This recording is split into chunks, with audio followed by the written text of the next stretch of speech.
Hello friends, क्या हाल है? कैसे हैं आप सब? उम्मीद करता हूँ सब ठीक ठाक होंगे और वेलकम करता हूँ हमारे चैनल दीपाल टिप्स में।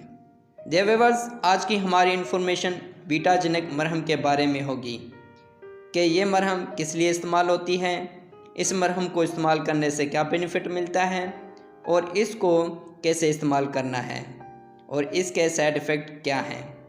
डियर व्यूअर्स, पहले हम बीटाजेनिक मरहम के कंपोजिशन के बारे में जानते हैं, यानी इस मरहम में कौन कौन से फार्मूले इस्तेमाल किए गए हैं। फ्रेंड, इस बीटाजेनिक मरहम में दो फार्मूले इस्तेमाल किए गए हैं, एक बीटामिथासोन और दूसरा जेंटामाइसिन। डियर व्यूअर्स, और इस मरहम का जेनरिक काम कोर्टिकोस्टेरॉइड एंटीबैक्टीरियल पर काम करता ही है और जो कंपनी इसको तैयार करती है वो एटको लैबोरेटरी तैयार करती है, जो कि मल्टीनेशनल कंपनी है। तो फ्रेंड, डिटेल में जाने से पहले जिन दोस्तों ने अभी तक हमारे चैनल को सब्सक्राइब नहीं किया तो वो कर लें और साथ में बेल आइकॉन को भी प्रेस कर दें ताकि मेडिसिन से रिलेटिव आपको इन्फॉर्मेशन मिलती रहे। तो फ्रेंड, अब आते हैं बीटाजेनिक मरहम की तफसील की तरफ और जानते हैं इस मरहम के बेनिफिट को।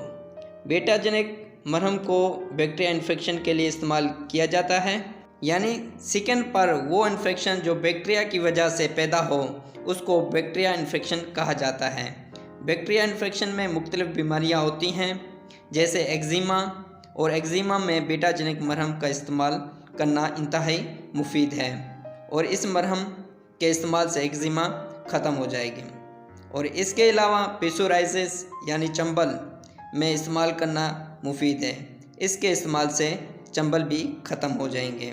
और इसके अलावा बीटाजेनिक मरहम ज़ख्मों में इस्तेमाल करना मुफीद है, इसके इस्तेमाल से ज़ख्म ठीक हो जाएंगे। और इसके अलावा ज़ख्म के इर्द गिर्द सोजन या सुर्खी हो उसको भी ख़त्म करती है।